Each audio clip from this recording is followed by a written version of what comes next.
जी बूढ़ा। महाराज कहणगे तू बूढ़ा नहीं, तू ते बाबा बुढ़ा है, तू तो बुढ़े वाली गल्लां करदा है। कई बार सियाणा होके बंदा भी नाम की गल नहीं करता, नितनेम की गल नहीं करता। धन गुरु नानक देव महाराज कहणगे तू ते बुढ़े वाली गल्लां करदे, तू बूढ़ा नहीं, तू ते बाबा बुढ़ा है। ते गुरु नानक देव महाराज कहणगे बेटा तन की भुख जिवें भोजन छकण दे नाल दूर हुंदी है, मन की भुख भजन दे नाल दूर हुंदी है, बंदगी दे नाल दूर हुंदी है। रही मौत की गल, जिहड़ा बंदा बंदगी करता है उन्होंने मौत का डर भी नहीं रह जाता। होर बड़े सवाल जवाब होए, खैर गल लंबी ना हो जाए। ते ओह 12 वरियां दा मालक गुरु नानक देव महाराज के चरणों ते झुकिया। महाराज ने उन्होंने फिर गल वकड़ी विच लिया। 12 साल की उम्र दे विच पता नहीं गुरु नानक देव महाराज की गल वकड़ी ने किहड़ी रहमत उहदे उत्ते वरता दित्ती। ओह 113 साल फिर गुरु नानक दे गीत गाउंदा रहा। बाबा बुढ़ा जी की कुल उम्र 125 साल। 125 सालों चो 113 साल वो गुरु नानक के दरबार की सेवा करदे बता देंगे। ओ बाबा बुढ़ा जिहदे उत्ते गुरु नानक देव महाराज ने रहमत की, ख्याल आया भी उन्होंने बुलाया जाए। उन्होंने धन गुरु अर्जन देव सच्चे पातशाह ने कोल बुलाया। कोल बुला के कहते बाबा जी एक बेनती कर लगा, उस बेनती को प्रवान कर लो। हाथ जोड़ के बाबा बुढ़ा जी कह लगे दसो केड़ी बेनती है। कह लगे बाणी दी पोथियां तुसीं गोइंदवाल साहब की धरती तो लैके आउणियां, बाबा मोहन जी पासों पोथियां ने, जाओ पोथियां लैके आओ। सरकार दे नाल उन्हां नूं मेरे वल्लों बेनती करनी, जो कुछ बाबा बुढ़ा जी को हुक्म धन गुरु अर्जन देव महाराज लाउंदे ने वो हुक्म की विस्तारता इस कविता दे विच इउं कही जा रही।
बाणी दियां पोथियां ले आओ बाबा जी, बाणी दियां पोथियां ले आओ बाबा जी।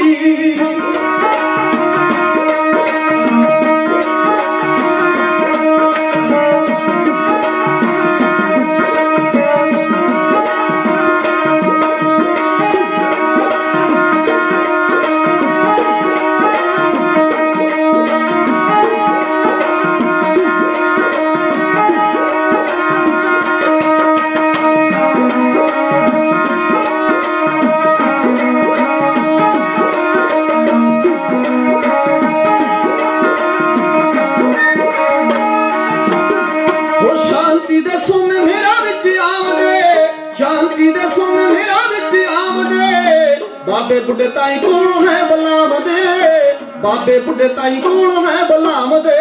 हुणे गोइंदवाल वाले जाओ बाबा जी, हुणे गोइंदवाल वाले जाओ बाबा जी। बाणी दियां पोथियां ले आओ बाबा जी, बाणी दियां पोथियां ले आओ बाबा जी।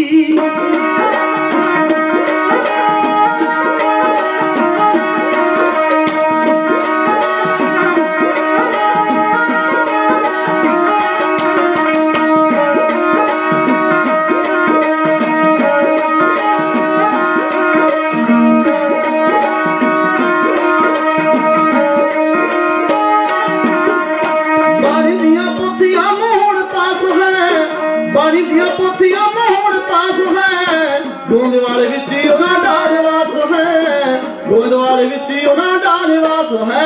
वो सारी गल जाके समझाओ बाबा जी, सारी गल जाके समझाओ बाबा जी। बाणी दियां पोथियां ले आओ बाबा जी, बाणी दियां पोथियां ले आओ बाबा जी।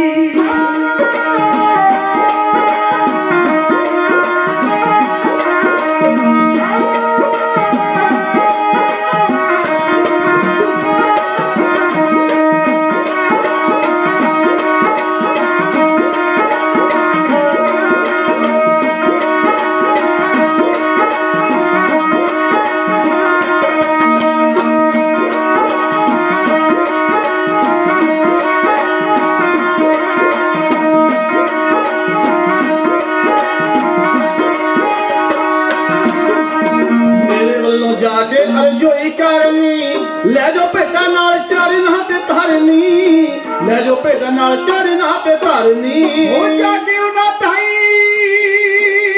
ਹੋ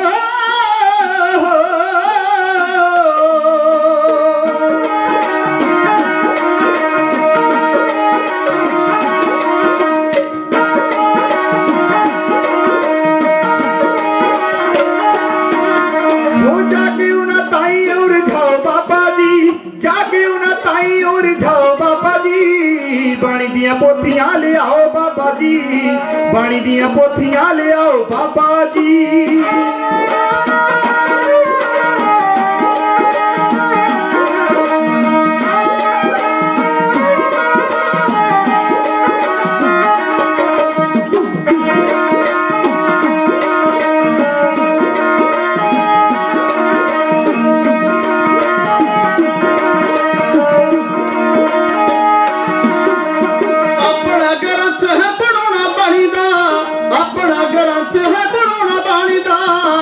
दुनिया नू सब के पढ़ाउणा बाणी दा दुनिया नू सब के पढ़ाउणा बाणी दा हो कहंदा तुसी मेरे विच आओ बाबा जी कहंदा तुसी मेरे विच आओ बाबा जी बाणी दियां पोथियां ले आओ बाबा जी बाणी दियां पोथियां ले आओ बाबा जी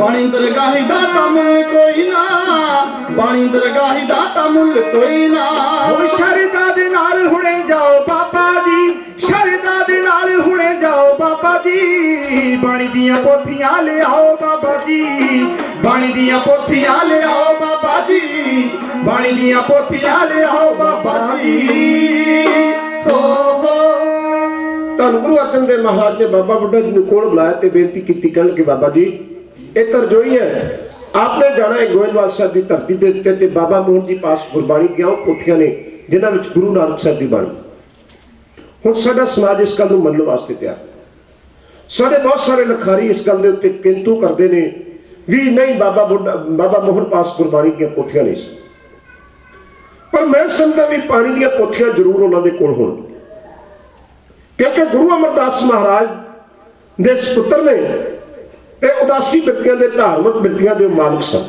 कीर्तन दे बड़े उपासक सन बाणी पढ़न वाले सन हो सकता गुरु अमरदास महाराज ने उन्होंने झोली विचों पोथियां पाइयां होण जां उन्हां दे कोलों पढ़न वास्ते लईआं होण बहुत सारे प्रमाण साडे इतिहासकारां ने इस गल नूं झूठा दिखलाउण वास्ते दित्ते ने खैर मैं इसे गल नूं लैके अगे तुरन दा यतन करांगा धन गुरु अर्जन देव महाराज ने कह दित्ता कहण लगे कि जाओ तुसी गोइंदवाल साहब की धरती से अदब ते सत्कार दे नाल उन्हां नूं बेनती करके गुरबाणी ਦੀਆਂ पोथियां लिया क्योंकि बाबा मोहन असल दे विच नाराज सन गुरु रामदास महाराज दे नाल मोहरी गुरु रामदास महाराज दे चरणां ते झुक गया मोहन नहीं झुके मोहन नूं गुरु पुत्र होण दा मान हो गया हंकार बंदे दी अकल उत्ते पर्दा पा दिंदा हंकार बंदे दी मत मार दिंदा है जब किसी भी काम दे विच बंदे नूं हंकार हो जावे ना जदों हंकार दे विच आया ते उसे समय डुब जाएगा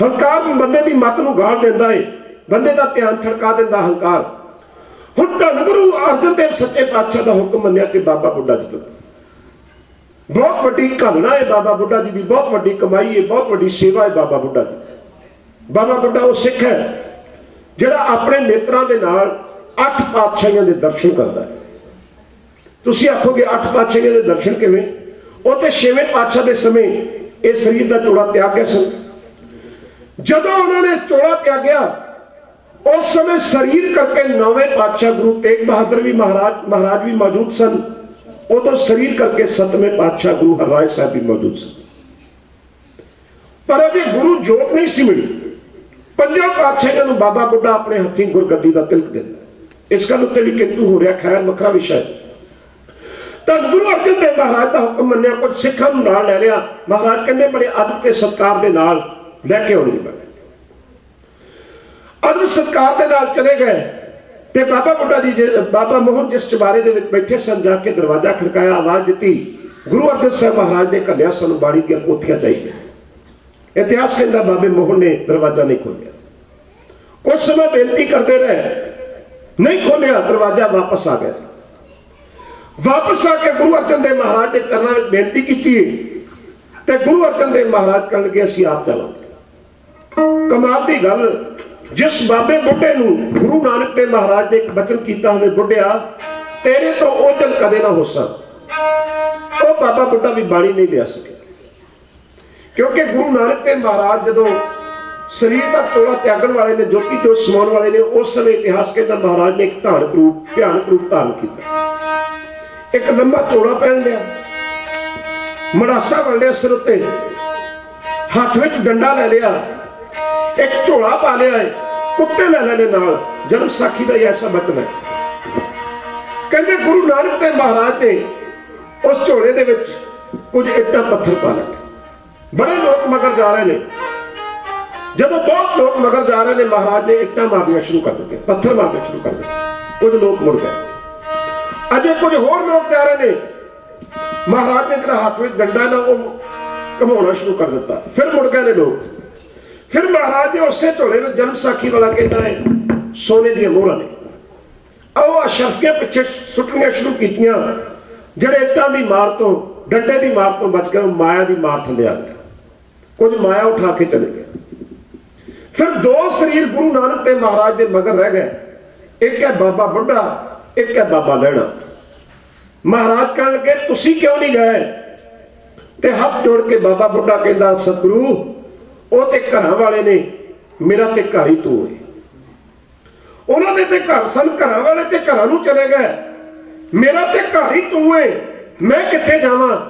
ਧੰਨ ਗੁਰੂ ਨਾਨਕ ਦੇਵ ਸੱਚੇ ਪਾਤਸ਼ਾਹ ਕਹਿਣ ਲੱਗੇ ਬੁੱਢਿਆ ਜੇ ਮੈਂ ਸਰੀਰ ਤਿਆਗ ਗਿਆ ਤੇ ਕਹਿਣ ਲੱਗੇ ਸਤਿਗੁਰੂ ਸੱਚੇ ਪਾਤਸ਼ਾਹ ਮੈਂ ਤੇਰੇ ਦਰਸ਼ਨ ਦੀ ਲੋਚਾ ਫੇਰ ਵੀ ਰੱਖਦਾ, ਦੱਸ ਤੇਰੇ ਦਰਸ਼ਨ ਕਿਵੇਂ ਹੋਣਗੇ? ਤੇ ਗੁਰੂ ਨਾਨਕ ਦੇਵ ਮਹਾਰਾਜ ਨੇ ਆਖਿਆ ਸੀ ਬੁੱਢਿਆ ਤੇਰੇ ਤੋਂ ਓਝਲ ਕਦੇ ਨਾ ਹੋਸਾਂ, ਮੈਂ ਕਿਸੇ ਰੂਪ ਵਿੱਚ ਹੋਵਾਂ, ਕਿਸੇ ਥਾਂ ਤੇ ਹੋਵਾਂ, ਤੈਨੂੰ ਪਤਾ ਹੋਵੇਗਾ ਮੈਂ ਕਿਸ ਥਾਂ ਤੇ।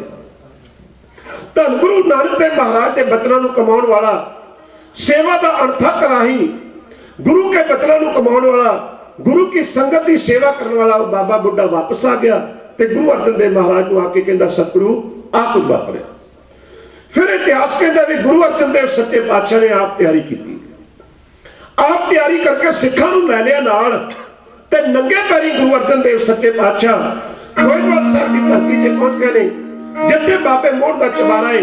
ਉਂਝ ਇਹ ਗੱਲ ਮੈਂ ਵੀ ਨਹੀਂ ਮੰਨਦਾ ਵੀ ਵਿਸ਼ੇਸ਼ ਤੌਰ ਤੇ ਬਾਬੇ ਮੋਹਨ ਵਾਸਤੇ ਕੋਈ ਸ਼ਬਦ ਉਚਾਰਨ ਕੀਤਾ ਹੋਵੇ ਗੁਰੂ ਅਰਜਨ ਦੇਵ ਮਹਾਰਾਜ ਨੇ, ਕਿਉਂਕਿ ਆਮ ਤੌਰ ਤੇ ਕਿਹਾ ਜਾਂਦਾ ਹੈ ਗੁਰੂ ਅਰਜਨ ਦੇਵ ਮਹਾਰਾਜ ਨੇ ਸ਼ਬਦ ਗਾਵਿਆ ਮੋਹਨ ਤੇਰੇ ਉੱਚੇ ਮੰਦਰ ਮਹਿਲ ਅਪਾਰ। ਇਸ ਗੱਲ ਨੂੰ ਮੈਂ ਵੀ ਨਹੀਂ ਮੰਨਦਾ, ਕਿਉਂਕਿ ਮੋਹਨ ਸ਼ਬਦ ਗੁਰੂ ਗ੍ਰੰਥ ਸਾਹਿਬ ਮਹਾਰਾਜ ਦੀ ਬਾਣੀ ਵਿੱਚ ਬੜੀ ਵਾਰੀ ਆਇਆ। ਮੋਹਨ ਜਿੱਥੇ ਆਖਿਆ ਹੈ ਉਹ ਪ੍ਰਮਾਤਮਾ ਪ੍ਰਤੀ ਸੰਬੋਧਨ ਹੋ ਕੇ ਆਖਿਆ, ਕਿਸੇ ਵਿਅਕਤੀ ਨੂੰ ਸੰਬੋਧਨ ਹੋ ਕੇ ਨਹੀਂ ਆਖਿਆ। ਉਂਝ ਬਾਬਾ ਮੋਹਨ ਕੀਰਤਨ ਦੇ ਉਪਾਸਕ ਸਨ, ਕੀਰਤਨ ਦੇ ਆਸ਼ਕ ਸਨ, ਕੀਰਤਨ ਦੀ ਇਬਾਦਤ ਕਰਨ ਵਾਲੇ ਸਨ, ਕੀਰਤਨ ਨੂੰ ਸਮਝਣ ਵਾਲੇ ਸਨ, ਕੀਰਤਨ ਦੇ ਨਾਲ ਵਿਸ਼ੇਸ਼ ਪਿਆਰ ਕਰਦੇ ਸਨ। ਗੁਰੂ ਅਰਜਨ ਦੇਵ ਮਹਾਰਾਜ ਗਏ ਨੇ, ਆਪ ਆਪਣੇ ਹੱਥੀਂ ਸਰੰਦਾ ਫੜਿਆ। ਸਰੰਦੇ ਦੇ ਜਨਮਦਾਤਾ ਵੀ ਗੁਰੂ ਅਰਜਨ ਦੇਵ ਮਹਾਰਾਜ। ਗੁਰੂ ਘਰ ਦੇ ਵਿੱਚ ਪ੍ਰਵਾਨਿਆ ਹੋਇਆ ਇੱਕ ਸਾਜ਼ ਹੈ ਸਰੰਦਾ। ਸਰੰਦੇ ਨੂੰ ਜਨਮ ਦਿੱਤਾ ਗੁਰੂ ਅਰਜਨ ਦੇਵ ਮਹਾਰਾਜ ਨੇ। ਜਿਵੇਂ ਸਰੰਗੀ ਇਹ ਮੁਗਲਾਂ ਦੇ ਰਾਜ ਵਿੱਚ ਸਾਜ਼ ਬੜਾ ਪ੍ਰਚਲਿਤ ਸੀ। ਵੀਰਾ ਸ੍ਰਸ਼ਟੀ ਦੀ ਦੇਣ ਹੈ। ਢੋਲਕ ਨੂੰ ਜਨਮ ਭਗਤਾਂ ਨੇ ਦਿੱਤਾ ਹੈ। ਇਸੇ ਤਰ੍ਹਾਂ ਸਰੰਦੇ ਦਾ ਜਿਹੜਾ ਸਾਜ਼ ਹੈ ਉਹਨੂੰ ਗੁਰੂ ਅਰਜਨ ਦੇਵ ਮਹਾਰਾਜ ਨੇ ਜਨਮ ਦਿੱਤਾ। ਜਦੋਂ ਗੁਰੂ ਕੇ ਰਬਾਬੀ ਸੱਤਾ ਤੇ ਬਲਵੰਡ ਗੁਰੂ ਤੋਂ ਬੇਮੁਖ ਹੋ ਗਏ ਸਨ, ਕੀਰਤਨ ਕਰਨਾ ਬੰਦ ਕਰ ਦਿੱਤਾ ਸੀ, ਉਸ ਸਮੇਂ ਗੁਰੂ ਅਰਜਨ ਦੇਵ ਮਹਾਰਾਜ ਨੇ ਸਰੰਦੇ ਨਾਲ ਪਹਿਲੀ ਵਾਰ ਗੁਰੂ ਘਰ ਦੇ ਵਿੱਚ ਕੀਰਤਨ ਕੀਤਾ ਸੀ। ਅੱਜ ਸਰੰਦਾ ਗੁਰੂ ਅਰਜਨ ਦੇਵ ਮਹਾਰਾਜ ਦੇ ਹੱਥ ਵਿੱਚ ਹੈ ਤੇ ਉਹ ਚੁਬਾਰੇ ਦੇ ਥੱਲੇ ਬੈਠਿਆ, ਜਿਸ ਚੁਬਾਰੇ ਵਿੱਚ ਬਾਬਾ ਮੋਹਨ ਬੰਦਗੀ ਕਰ ਰਹੇ ਨੇ, ਉੱਥੇ ਜਿਹੜਾ ਸ਼ਬਦ ਗਾ ਰਹੇ ਨੇ, ਜਿਵੇਂ ਰੱਬੀ ਬਾਣੀ ਦੀ ਇਬਾਦਤ ਕਰ ਰਹੇ ਨੇ, ਜਿਵੇਂ ਕੀਰਤਨ ਝੂਮ ਝੂਮ ਕੇ ਕਰ ਰਹੇ ਨੇ, ਤੇ ਬਾਬੇ ਮੋਹਨ ਦੇ ਕੰਨਾਂ ਵਿੱਚੋਂ ਕੀਰਤਨ ਦੀ ਆਵਾਜ਼ ਪਹੁੰਚ ਰਹੀ ਹੈ। ਆਪ ਤੱਕ ਤੋਂ ਕੀ ਨਜ਼ਾਰਾ ਵੱਜਿਆ, ਕਿਸ ਤਰੀਕੇ ਨਾਲ ਗੁਰੂ ਅਰਜਨ ਦੇਵ ਮਹਾਰਾਜ ਆਪ ਕੀਰਤਨ ਕਰ ਰਹੇ ਨੇ।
के गुरुदेव प्यारे पहुंचे गोइंदवाल विच आ हेठ चुबारे हेठ चुबारे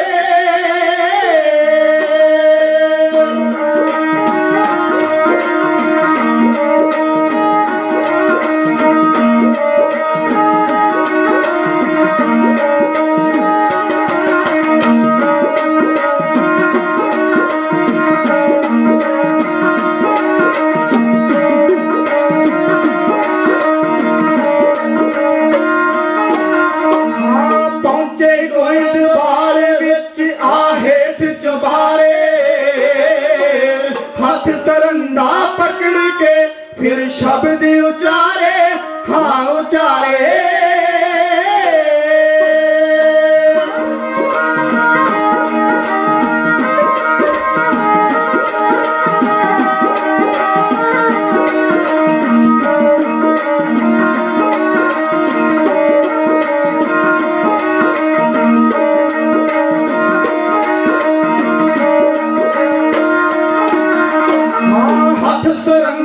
पकड़ के फिर शब्द उचारे मोहन तेरे फब दे ने महर चुबारे हाँ चुबारे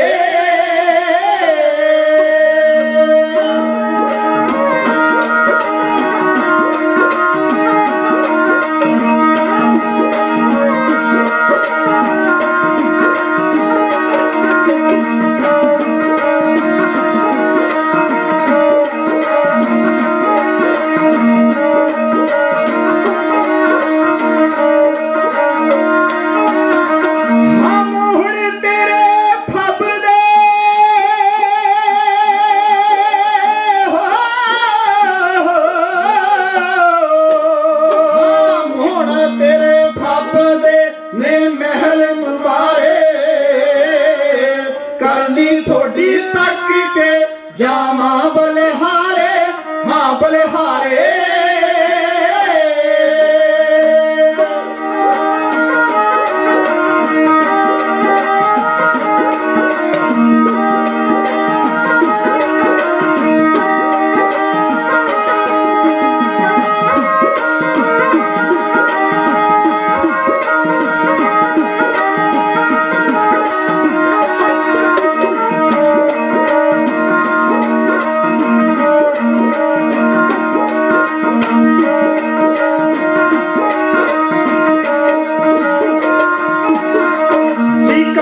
थोड़ी तक के जामा बलिहारे बाणी जो गुरुदेव दी तप दे दिल खारे हाँ जी खारे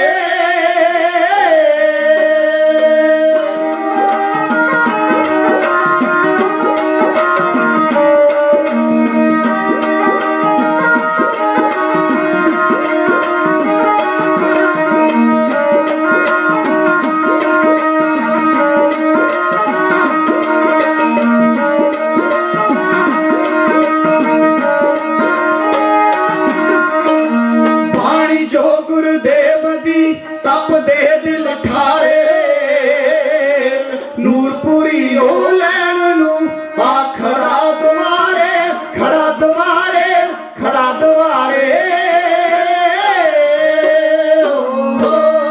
गुरु अर्जन देव महाराज ने अपने हाथ विच लैके सरंदा ते अपनी रचना तो कीर्तन गायन किया। वो कीर्तन की आवाज बाबे मोहन के कन्ना विच पई ते दरवाजा खोल के गुरु अर्जन देव महाराज के चरणों ते झुकिया।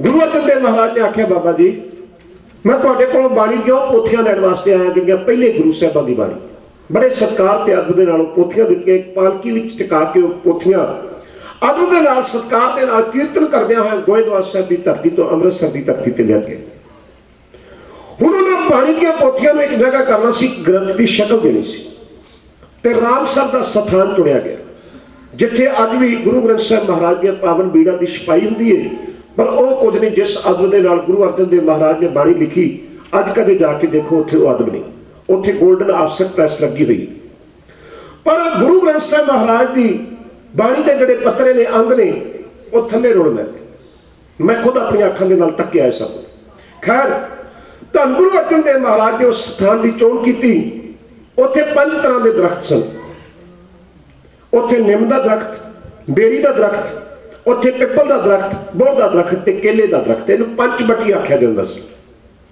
ਹੁਣ ਇਹ 5 ਰੁੱਖਾਂ ਦੇ ਥਾਂ ਉਸ ਜਗ੍ਹਾ ਤੇ ਤੰਬੂ ਲਗਾਇਆ ਗਿਆ। ਉਸ ਜਗ੍ਹਾ ਤੇ ਤੰਬੂ ਲਗਾ ਕੇ ਭਾਈ ਗੁਰਦਾਸ ਜੀ ਦੀ ਨਾਲ ਡਿਊਟੀ ਲੱਗੀ ਲਿਖਣ ਦੀ। ਬੜੀ ਤਰਤੀਬ ਦੇ ਨਾਲ ਬਾਣੀ ਲਿਖੀ ਗਈ ਹੈ, ਕਿਉਂਕਿ ਸਮਾਂ ਬੜੀ ਤੇਜ਼ੀ ਦੇ ਨਾਲ ਮੰਜ਼ਿਲ ਦੇ ਨੇੜੇ ਪਹੁੰਚ ਗਿਆ। ਮੈਂ ਗੱਲ ਨੂੰ ਛੋਟਾ ਕਰ ਰਿਹਾ।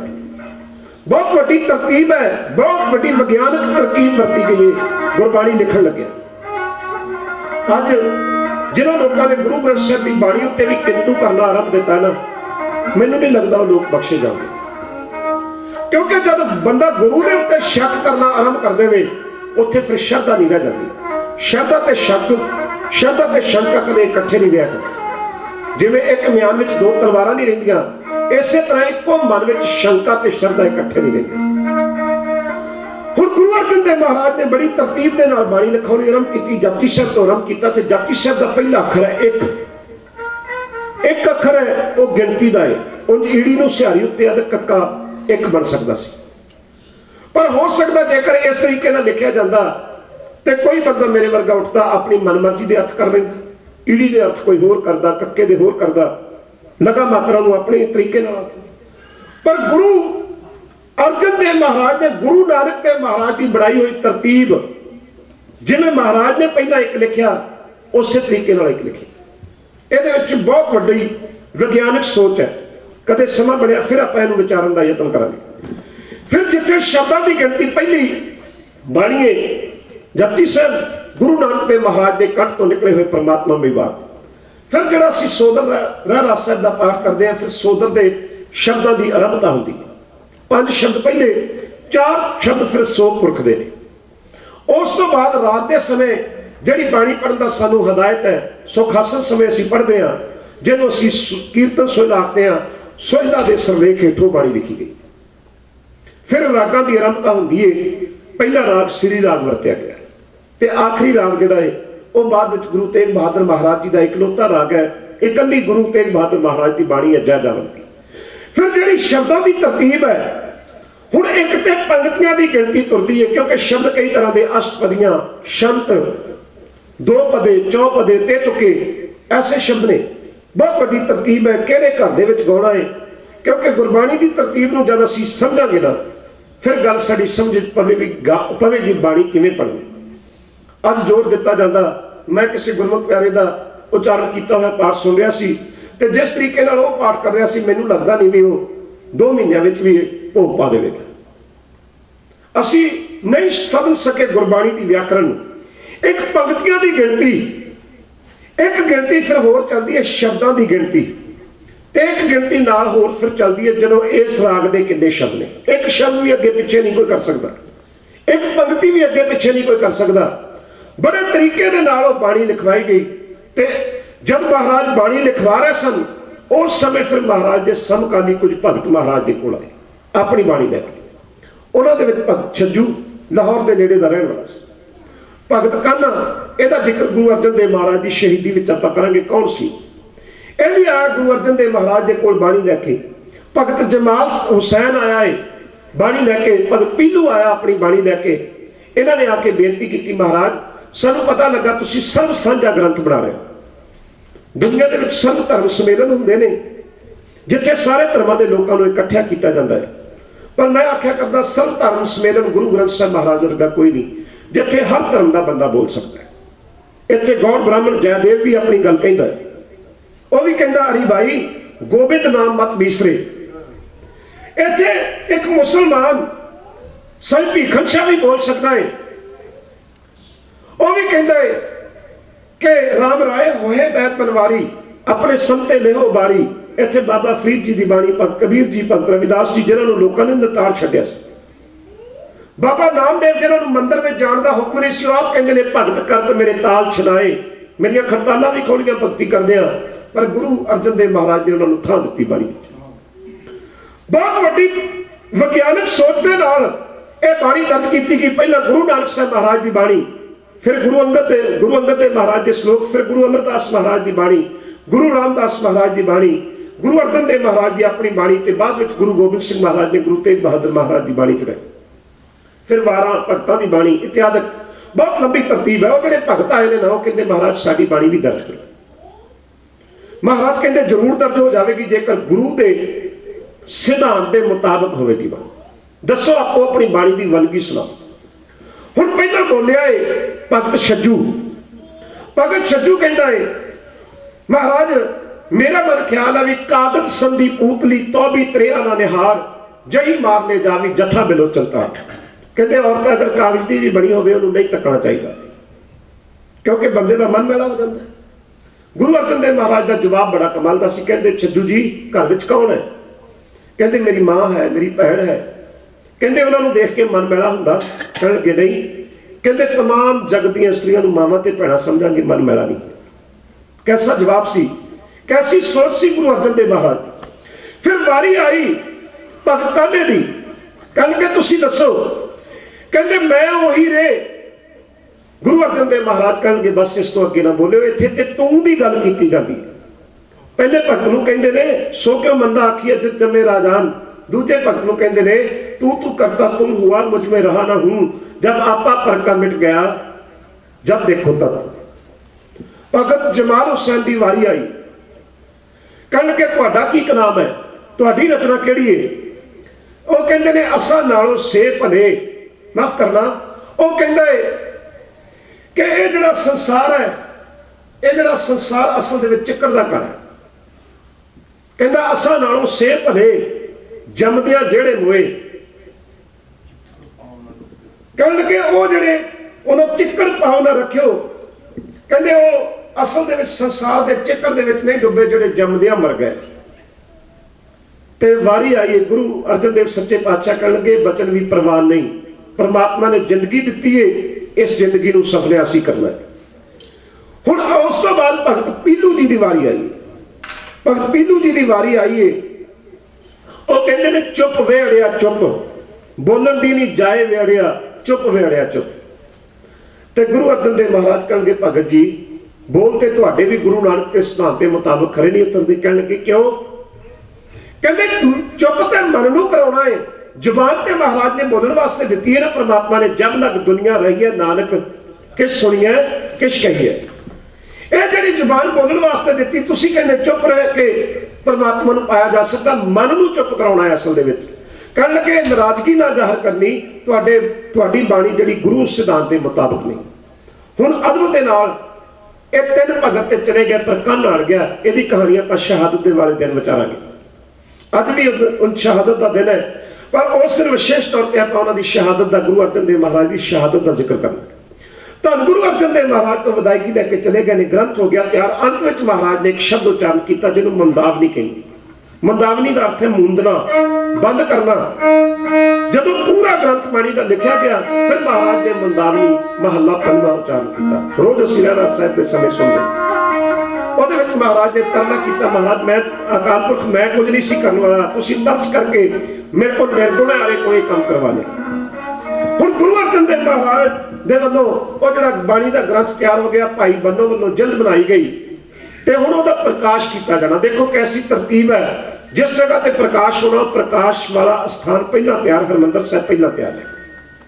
ये नहीं कितने तंबू ला के प्रकाश कर लिया, ये नहीं कितने एक कोठा जिहा बना के वो हरमंदर साहब पहला तैयार कर लिया। धन गुरु अर्जन देव महाराज ने दूसरे दिन अमृत वेले करना है प्रकाश, ते अज रात तैयारी हो रही है। हरमंदर साहब नूं विशेष सजाया गया है ते अज रात परिक्रमा विच गुरु अर्जन देव महाराज घूम रहे हैं। सिख कहते हैं महाराज की कर रहे हो? कहण लगे सवेरे प्रकाश करना है। कहण लगे फिर इत्थे परिक्रमा विच क्यों घूम रहे हैं? कहण लगे सारी संगत सुत्ती पई है, मैं देखदा ਇਹ ਜਿਹੜੀ ਬਾਣੀ ਦੇ ਅਨੁਸਾਰ ਜੇ ਸਿੱਖ ਦਾ ਜੀਵਨ ਹੋਵੇ ਸਵੇਰੇ ਉਹਨੂੰ ਤਾਬਿਆਂ ਵਿੱਚ ਬਿਠਾਇਆ ਜਾਵੇ। ਹੁਣ ਘੁੰਮਦੇ ਘੁੰਮਦੇ ਬਾਬਾ ਬੁੱਢਾ ਜੀ ਦੇ ਕੋਲ ਜਾ ਖੜੇ, ਕਿਉਂਕਿ ਬਾਬਾ ਬੁੱਢਾ ਜੀ ਦਾ ਜੀਵਨ ਬੜਾ ਮਹਾਨ ਹੈ। ਬਾਬਾ ਬੁੱਢਾ ਜੀ ਦੇ ਚਰਨਾਂ ਵੱਲ ਖਲੋਤੇ ਨੇ। ਦੇਖੋ ਸਿੱਖ ਲੇਟਿਆ ਹੋਇਆ ਹੈ, ਸਿੱਖ ਦੇ ਚਰਨਾਂ ਵੱਲ ਗੁਰੂ ਅਰਜਨ ਦੇਵ ਮਹਾਰਾਜ ਖਲੋਤੇ ਨੇ। ਧੰਨ ਗੁਰੂ ਅਰਜਨ ਦੇਵ ਮਹਾਰਾਜ ਬਾਬੇ ਬੁੱਢਾ ਜੀ ਦੇ ਚਰਨਾਂ ਵੱਲ ਖਲੋਤੇ ਨੇ। ਆਵਾਜ਼ ਦਿੱਤੀ ਬਾਬਾ ਜੀ। ਹੁਣ ਆਵਾਜ਼ ਕੰਨਾਂ ਵਿੱਚ ਪਈ ਹੈ ਤੇ ਹੱਥ ਜੋੜ ਕੇ ਖੜੇ ਹੋ ਗਏ। ਕਹਿਣਗੇ ਸਤਿਗੁਰੂ ਸੱਚੇ ਪਾਤਸ਼ਾਹ ਤੁਸੀਂ? कहण लगे हाँ इस वक्त। कहण लगे कि जरूरी काम जरूरी जिम्मेवारी तुहाडे ते पाउणी। कहण लगे महाराज ऐसी किहड़ी जिम्मेवारी? कहण लगे सवेर नूं करना उस ग्रंथ का प्रकाश, बाणी का प्रकाश हरमंदर साहब के अंदर। ਤੇ ਮੈਂ ਚਾਹੁੰਦਾ ਉਹ ਗੁਰਬਾਣੀ ਦਾ ਪ੍ਰਕਾਸ਼ ਕਰਨ ਲੱਗਿਆ ਤਾਬਿਆਂ ਵਿੱਚ ਤੁਸੀਂ ਬੈਠੋ। ਕਹਿਣ ਲੱਗੇ ਮਹਾਰਾਜ ਮੈਂ ਕਿਉਂ? ਕਹਿਣ ਲੱਗੇ ਕਿਉਂਕਿ ਤੂੰ ਗੁਰੂ ਨਾਨਕ ਦੇ ਬਚਨਾਂ ਨੂੰ ਕਮਾਇਆ ਤੇ ਗੁਰੂ ਨਾਨਕ ਦੇ ਬੋਲ ਹੈ ਬਾਣੀ। ਤੂੰ ਗੁਰੂ ਨਾਨਕ ਦੇ ਬਚਨਾਂ ਨੂੰ ਸਮਝਿਆ। ਬਾਹ ਫੜ ਕੇ ਲੈ ਕੇ ਗਏ। ਇਤਿਹਾਸ ਕਹਿੰਦਾ ਆਪ ਇਸ਼ਨਾਨ ਕਰਵਾਇਆ ਬਾਬੇ ਬੁੱਢੇ ਦਾ। ਇਸ਼ਨਾਨ ਕਰਵਾ ਕੇ ਉਹ ਪਾਵਨ ਭੀੜ ਜਿਹੜੀ ਤਿਆਰ ਹੋਈ ਏ ਉਹ ਬਾਬਾ ਬੁੱਢਾ ਜੀ ਦੇ ਸਿਰ ਉੱਤੇ ਦਿੱਤੀ ਏ ਤੇ ਆਪ ਚੌਰ ਕਰਨ ਲੱਗੇ ਨੇ। ਦਸਤੇ ਮੁਬਾਰਕ ਹੋਰ ਸੰਗਤ ਨਾਲ ਤੁਰੀਏ। ਧੰਨ ਗੁਰੂ ਅਰਜਨ ਦੇਵ ਮਹਾਰਾਜ ਬਾਣੀ ਦੇ ਸ਼ਬਦ ਪੜ੍ਹਦਿਆਂ ਹਰਮੰਦਰ ਸਾਹਿਬ ਵੱਲ ਵੱਧਦੇ ਜਾ ਰਹੇ ਨੇ। ਹਰਮੰਦਰ ਸਾਹਿਬ ਦੇ ਵਿੱਚ ਲੱਗਾ ਹੋਇਆ ਪੀੜਾ ਸਾਹਿਬ, ਉੱਥੇ ਬਾਣੀ ਦਾ ਪਾਵਨ ਗ੍ਰੰਥ ਟਕਾਇਆ ਏ ਤੇ ਧੰਨ ਗੁਰੂ ਅਰਜਨ ਦੇਵ ਮਹਾਰਾਜ ਨੂੰ ਬਾਬਾ ਬੁੱਢਾ ਜੀ ਕਹਿਣ ਲੱਗੇ ਮਹਾਰਾਜ ਕੀ ਹੁਕਮ ਹੈ? ਕਹਿਣ ਲੱਗੇ ਹੁਕਮ ਕੀ ਏ?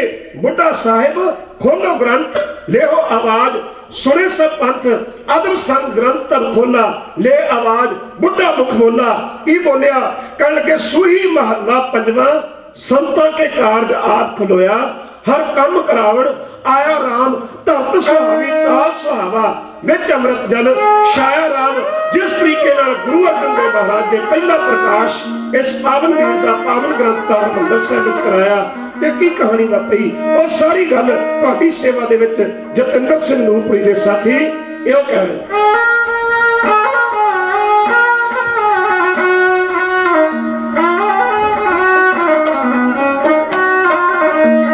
ਵਿੱਚ ਹਰਮੰਦਰ ਦੇ ਸਤਿਗੁਰੂ ਨੇ ਪ੍ਰਕਾਸ਼ ਕਰਾਇਆ। ਅੱਜ ਵਿੱਚ ਹਰਮੰਦਰ ਦੇ ਸਤਿਗੁਰੂ ਨੇ ਪ੍ਰਕਾਸ਼ ਕਰਾਇਆ।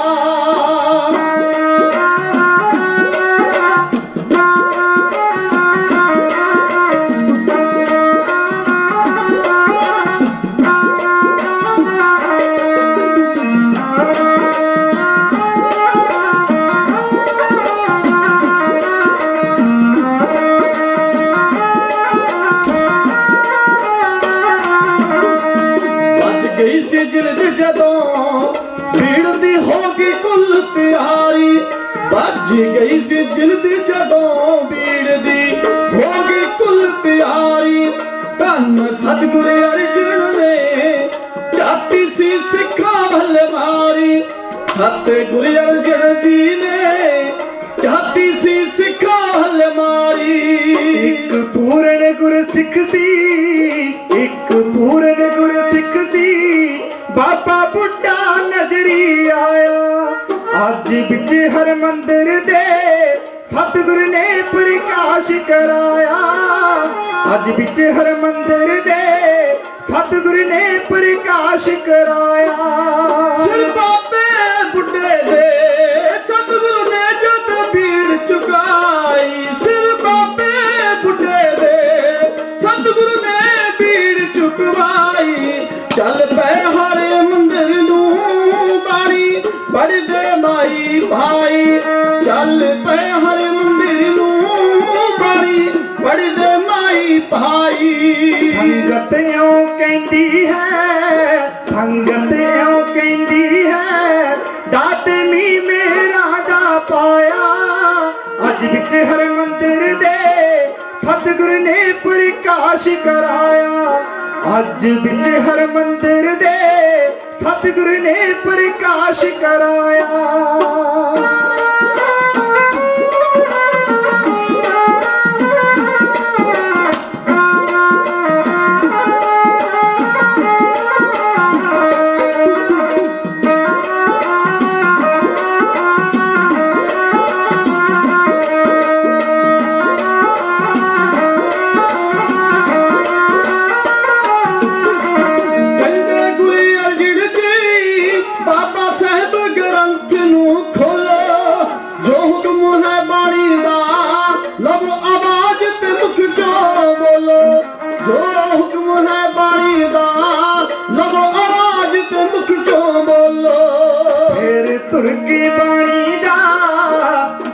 ਤੁਰਕੀ ਬਾਣੀ ਦਾ ਸਭ ਨੂੰ ਗਿਆ ਸੀ ਹੁਕਮ ਸੁਣਾਇਆ। ਅੱਜ ਵਿੱਚ ਹਰਮੰਦਰ ਦੇ ਸਤਿਗੁਰ ਨੇ ਪ੍ਰਕਾਸ਼ ਕਰਾਇਆ। ਅੱਜ ਵਿੱਚ ਹਰਮੰਦਰ ਦੇ ਸਤਿਗੁਰ ਨੇ ਪ੍ਰਕਾਸ਼ ਕਰਾਇਆ। ਮੇਰੇ ਸਰੂਪ ਨਾਲੋਂ ਵੱਡਾ ਪਾਣੀ ਨੂੰ ਹੁਣ ਜਾਣੋ। ਇਹ ਮਾਨ ਸਰੋਵਰ ਹੈ